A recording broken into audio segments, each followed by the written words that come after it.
नमस्कार।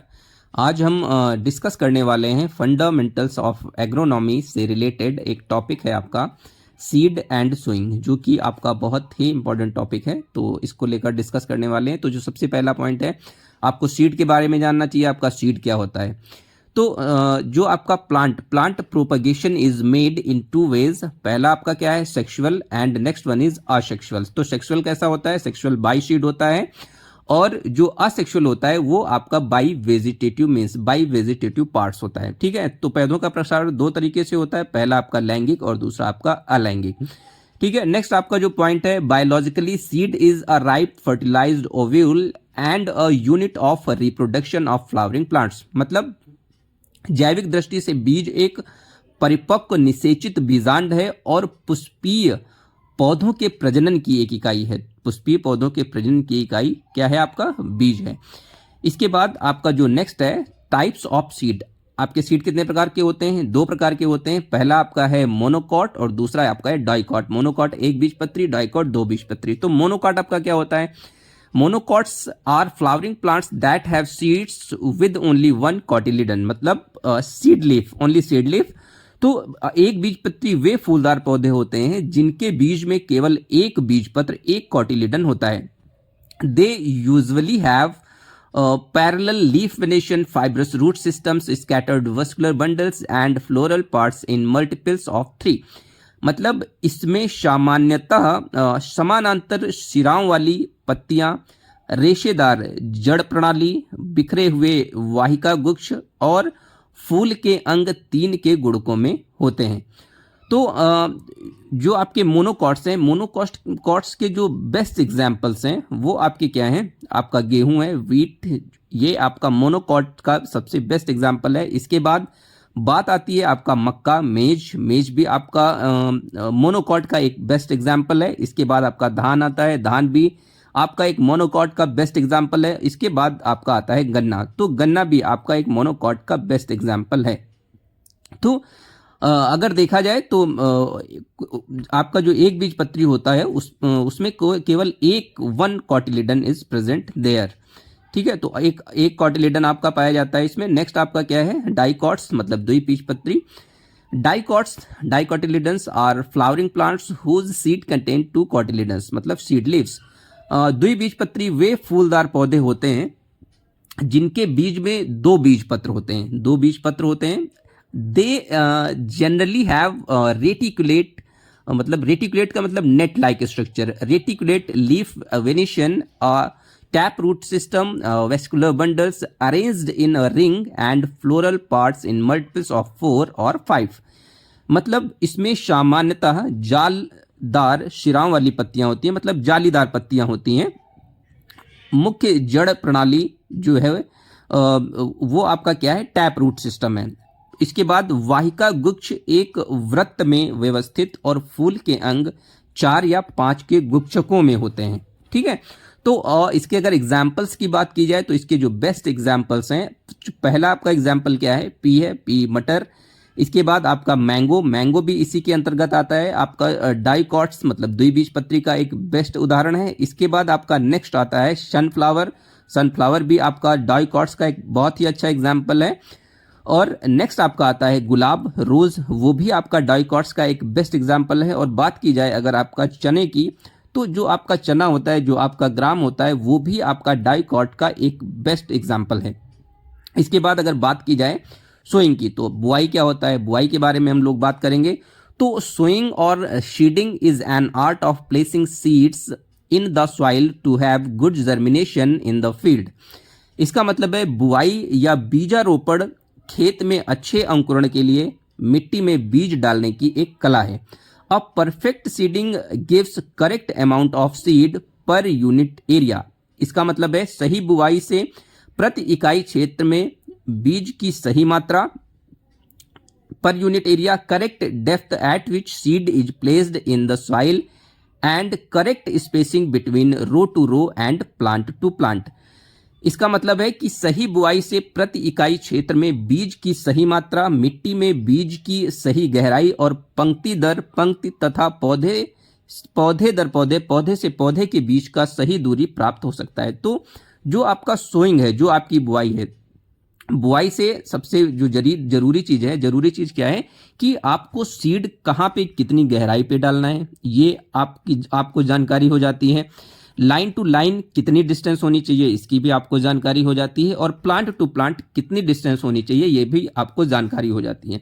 ये जानकारी इसलिए ज़रूरी है क्योंकि जितने भी आपके प्लांट्स हैं तो उनका ग्रोथ और डेवलपमेंट के लिए कहीं ना कहीं राइजोस्फीयर की ज़रूरत होती है, जो कि उसको न्यूट्रिएंट प्रोवाइड कराने का काम करता है। तो ये आपका जो सोइंग है, ये बहुत ही इंपॉर्टेंट पॉइंट है। इसके बाद आपका देखा जाए पॉइंट आता है सोइंग मेथड्स, बुआई के तरीके कौन कौन से हैं। तो बुआई के तरीके जो हैं वो आपका क्या है, पहला जो है ब्रॉडकास्टिंग, ये सब बहुत ही फेमस आपका मेथड है, जिसको हम लोग छिटकवा विधि बोलते हैं, सबसे ज़्यादा इस्तेमाल किया जाता है। इसके बाद आपका आता है डिबलिंग, डिबलर्स एक थोड़ा ओल्ड टेक्निक है जो पहले इस्तेमाल की जाती थी, ये भी एक मेथड है सोइंग का। इसके बाद आपका आता है ड्रिलिंग प्रेजेंट टाइम में बहुत ज़्यादा यूज़ किया जा रहा है। इसके बाद आपका आता है seed dropping behind the plough, हल के पीछे बीज को गिराना। तो हल के पीछे पहले हम लोग बुआई करते थे, लेकिन अब धीरे धीरे ये एक ट्रेडिशनल वे में चला गया है।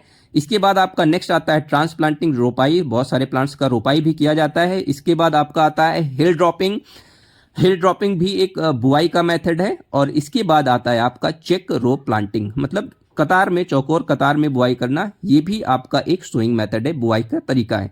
तो सबसे पहले हम बात करेंगे ब्रॉडकास्टिंग की, मतलब आपका जो छिटकवा विधि है, जो आपका छिड़काव विधि है, हम लोग उसकी बात करेंगे सबसे पहले। तो जो ब्रॉडकास्टिंग है, broadcasting is the method of sowing seeds by scattering them evenly over the surface of the soil by hand और मैकेनिकली। इसका मतलब है कि छिटकवा जो एक विधि, एक ऐसी विधि है जिसमें बीजों को मिट्टी की सतह पर समान रूप से हाथ से या यांत्रिक तरीके से बिखेर दिया जाता है। It is simple and quick but may lead to uneven plant spacing and competition of nutrients. इसका मतलब है यह सरल और तेज विधि है, लेकिन पौधों की असमान दूरी और पोषक तत्वों के लिए अधिक प्रतिस्पर्धा हो सकती है। तो अगर बात की जाए आपकी छिटकवा विधि की, तो छिटकवा विधि एक इजी तरीका है, इसमें लेबर कॉस्ट कम आता है, लेबर कम लगता है। लेकिन अगर हम बात करें प्लांट टू प्लांट और लाइन टू लाइन स्पेसिंग की, तो वो इसमें अच्छे से मेंटेन नहीं हो पाती है। तो बात की जाए अगर कंपटीशन की, तो इसमें जो आपके डिफरेंट प्लांट हैं वो आपके न्यूट्रिएंट का कंपटीशन करते हैं। कोई प्लांट है ज़्यादा न्यूट्रिएंट एब्जॉर्ब कर लेता है, कोई है कम एब्जॉर्ब कर लेता है। ये चीज़ें होती हैं ऑन द बिहाफ ऑफ, मतलब कितना उसको एरिया मिल रहा है। किसी एक प्लांट को ज़्यादा एरिया मिला तो वो उस पर्टिकुलर एरिया से ज़्यादा न्यूट्रिएंट एब्जॉर्ब कर लेगा। अब कई सारे प्लांट्स छोटे से एरिया में हो गए तो उनको न्यूट्रिएंट अवेलेबिलिटी कम हो जाती है। तो ये कहीं ना कहीं एक अच्छा मेथड नहीं है, लेकिन लेबर कम लगता है इसमें। नेक्स्ट आपका आता है dibbling is the method of placing seeds manually in small holes और pits at a uniform spacing and depth. इसका मतलब है जो आपका गड्ढा बुआई है, जो डिबलिंग जिसको हम लोग बोलते हैं, डिबलिंग वह विधि है जिसमें बीजों को समान दूरी और गहराई पर छोटे छोटे गड्ढों या खांचों में हाथ से डाला जाता है। तो it is usually done for crops with larger seeds, मतलब यह आमतौर पर बड़े बीज वाले फसलों जैसे मक्का, कपास या तिलहन के लिए की जाती है, जैसे मेज, कॉटन और pulses, and ensures better seed placement and reduced wastage, जिससे बीजों का सही स्थान निर्धारण और कम बर्बादी हो सके। तो जो डिबलिंग का इस्तेमाल किया जाता है, डिबलिंग एक चौकोर तख्ता नुमा एक स्ट्रक्चर होता है जिसमें मतलब एक अच्छी स्पेसिंग पे, जो भी आपका प्लांट का स्पेसिंग करना हो उस स्पेसिंग पे होल्स बने रहते हैं, उसी होल्स में हम प्रॉपर डेप्थ पे सीड डालने का काम करते हैं। तो इससे क्या होता है, यूनिफॉर्मली आपके सीड पड़ते हैं, यूनिफॉर्म आपकी डेप्थ पे जाते हैं, तो इनका जो जर्मिनेशन है अच्छा होता है। तो जो ये सीड होते हैं, ये सीड आपके लार्ज साइज के जो सीड होते हैं, जैसा कि इसमें बताया गया, आपका मक्का एक बड़ा सीड है तो उसको डालने का इसमें काम करते हैं। कपास और दलहन के जो भी आपके होते हैं, दलहन में मान लीजिए आपका चना है, तो इसको हम डिबलिंग विधि से बो सकते हैं। तो इससे प्रॉपर स्पेसिंग को भी आप लोग मेंटेन कर सकते हैं।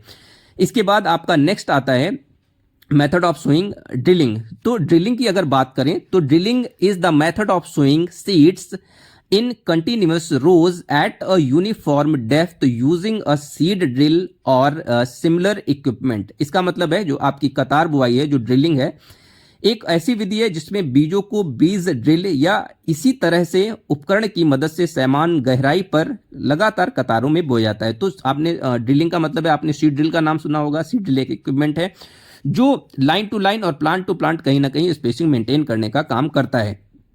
तो this ensures proper spacing, better germination and easier intercultural operations. तो जो आपका ड्रिलिंग है, जो आपका सीड ड्रिल है, सीड ड्रिल से अगर आप बुआई करते हैं तो प्रॉपर स्पेसिंग भी मेंटेन होती है और प्रॉपर डेप्थ भी मेंटेन होती है, जिससे different interculture operations like weed management और भी बहुत सारी चीजें आप लोग इजिली कर सकते हैं। तो अगर कहा जाए जो आपका ड्रिलिंग मेथड है, जो आपका सीड ड्रिल मेथड है, तो ये एक साइंटिफिक तरीका है। इससे अगर हम लोग लेबर कॉस्ट भी कहीं ना कहीं कम लगती है। अगर आप सीड ड्रिल से बुआई करते हैं तो ये एक mechanical method of seed sowing है, बहुत ही अच्छा है। लाइन सोइंग कर सकते हैं, लाइन सोइंग करेंगे तो आपके जो लाइन टू लाइन जो स्पेसिंग है अच्छे से मेंटेन रहेगी, तो बाद में आप वीड का मैनेजमेंट इसमें इजिली कर पाते हैं। तो ये आपका drilling is the best method of sowing. Next आपका आता है seed dropping behind the plough, हल के पीछे बीज गिराना। तो this is the traditional method, ये थोड़ा एक पुराना मेथड हो गया है। आप sowing in which seeds are dropped manually into the furrow opened by a plough. मतलब यह एक पारंपरिक बुआई है, बुआई की विधि है जिसमें हल द्वारा बनाई गई नालियों में बीजों को हाथ से डाला जाता है। As the plough moves forward, seeds are placed in the furrow and then covered with soil in the next pass. मतलब जैसे ही हल आगे बढ़ता है, बीज नालियों में गिराते जाते हैं और अगली चाल में मिट्टी से उसको हम लोग ढकने का काम करते हैं। This method is simple but labour intensive and less precise in spacing. यह विधि सरल है लेकिन इसमें जो लेबर कॉस्ट है वो लेबर कॉस्ट ज्यादा आती है और पौधों की जो दूरी है कम सटीक होती है। मतलब प्लांट टू प्लांट और लाइन टू लाइन स्पेसिंग थोड़ा सटीकता से आप मेंटेन नहीं कर सकते हैं। तो जो सीड ड्रॉपिंग बिहाइंड द प्लो, जो आपका हल के पीछे बीज गिराने की जो सोइंग विधि है, जो बोने की विधि है, ये काफ़ी ट्रेडिशनल मेथड है। और अगर बात की जाए तो ये थोड़ा लेबर इंटेंसिव है। इसमें जो नंबर ऑफ लेबर्स हैं, जो इनपुट है वो आपका ज़्यादा लगता है, तो ये कहीं ना कहीं आपका कॉस्ट इफेक्टिव है। तो इसको फार्मर प्रेजेंट टाइम में तो ज़्यादा इस्तेमाल नहीं कर रहे हैं, क्योंकि आजकल देखा जाए तो बैलों से आजकल कौन जुताई बुआई कर रहा है। नेक्स्ट आपका आता है ट्रांसप्लांटिंग, रोपाई मेथड। तो आजकल हम लोग देख रहे हैं बहुत सारे आपकी क्रॉप्स हैं या बहुत सारे जो प्लांट्स हैं उनको हम लोग ट्रांसप्लांटिंग करने का काम कर रहे हैं। तो transplanting is the method of growing seedlings in a nursery और seed bed and then uprooting and planting them in the main field at proper spacing. मतलब यह है कि रोपाई वह विधि है जिसमें पौधों को पहले नर्सरी या पौधशाला में तैयार किया जाता है और फिर उन्हें उचित दूरी पर मुख्य खेत में लगाकर उगाया जाता है। This ensures a better crop establishment, allows early sowing in nurseries and helps in managing weed and pest effectively। इसका मतलब है इससे फसल की बेहतर स्थापना होती है, आप अच्छा क्रॉप प्रोडक्शन कर सकते हैं। नर्सरी में जल्दी बुआई संभव होती है और खरपतवार व कीटों का प्रबंधन प्रभावी रूप से किया जा सकता है। तो अगर ट्रांसप्लांटिंग की बात करें तो अभी खरीफ में आप लोगों ने पैडी की फसल लगाई है, तो पैडी की फसल लगाने से पहले हम लोग जो सबसे पहला काम करते हैं वो करते हैं नर्सरी डालने का काम। नर्सरी डालने के बाद हम लोग क्या करते हैं, उसको एक मेन फील्ड में ले जाकर ट्रांसप्लांटिंग करने का काम करते हैं। तो इससे क्या होता है, बहुत सारे जो वीड का इन्फेस्टेशन होता है वो आपकी मेन फील्ड में ना आकर नर्सरी एरिया में ही खत्म हो जाती है। तो ये भी एक वीड कंट्रोल करने का बहुत ही अच्छा मेथड है। आपका ट्रांसप्लांटिंग मेथड बहुत ही अच्छा है। नेक्स्ट आपका आता है hill dropping. In this method seeds are dropped at fixed spacing and not in a continuous system. मतलब यह है कि इस विधि में बीज एक निश्चित अंतराल पर गिराए जाते हैं, ना कि निरंतर धारा में। तो thus the spacing between plant to plant in a row is constant. इसका मतलब है इस प्रकार एक पंक्ति में पौधे से पौधे के बीच की जो दूरी रहती है उसको हम हिल ड्रॉपिंग के थ्रू क्या कर सकते हैं, मेंटेन कर सकते हैं। In case of drilling the seeds are dropped in continuous stream and the spacing between plant to plant in a row is not constant. इसका मतलब यह है कि जो आपका ड्रिल विधि है, अभी आपने सीड ड्रिल मेथड पीछे आपने पढ़ा अभी, तो जो आपका सीड ड्रिल या ड्रिल मेथड है उस विधि में बीज एक निरंतर धारा में गिरता चला जाता है और पंक्ति से पंक्ति में तो आपका जो स्पेसिंग है वो मेंटेन हो जाता है, लेकिन प्लांट टू प्लांट की जो दूरी होती है वो स्थिर नहीं रह पाती है। तो वो जो आपका ड्रिलिंग मेथड है, अगर उसकी बात की जाए तो plant to plant spacing maintain करने के लिए वो इफेक्टिव नहीं है। प्लांट टू प्लांट और लाइन टू लाइन अगर बात की जाए तो शोइंग के लिए सबसे इफेक्टिव आपका कौन सा है, हिल ड्रॉपिंग है। तो जो आपका सीड ड्रिल है वो केवल आपका line to line spacing maintain करने के लिए आपका बेस्ट मेथड है। इसके बाद बात करते हैं चेक रो प्लांटिंग की, जो आपका चौकोर कतार बुआई जो है, check row planting, it is a method of planting in which row to row and plant to plant distance is uniform. इसका मतलब है कि यह एक बुआई की ऐसी विधि है या रोपड़ की ऐसी विधि है जिसमें पंक्ति से पंक्ति और पौधे से पौधे की दूरी एक समान रहती है, मतलब इन स्क्वायर शेप, मतलब प्लांट टू प्लांट और लाइन टू लाइन की जो दूरी होती है वो इक्वल होती है, बराबर होती है। In this method seeds are planted precisely along straight parallel furrows. इसका मतलब है इस विधि में बीजों को सीधे समानांतर खांचों में सटीक रूप से बोया जाता है। The rows are always in two perpendicular directions. इसका मतलब है पंक्तियां हमेशा दो लंबवत दिशाओं में होती हैं। A machine used for check row planting is called check row planter. इसका मतलब है जो चेक रो से आप प्लांटिंग करते हैं या पौधे लगाते हैं या बुआई करते हैं, चेक रो रोपड़ के लिए प्रयुक्त मशीन को हम लोग क्या कहते हैं, चेक रो प्लांटर। इसको हम लोग क्या बोलते हैं, चेक रो प्लांटर बोलते हैं।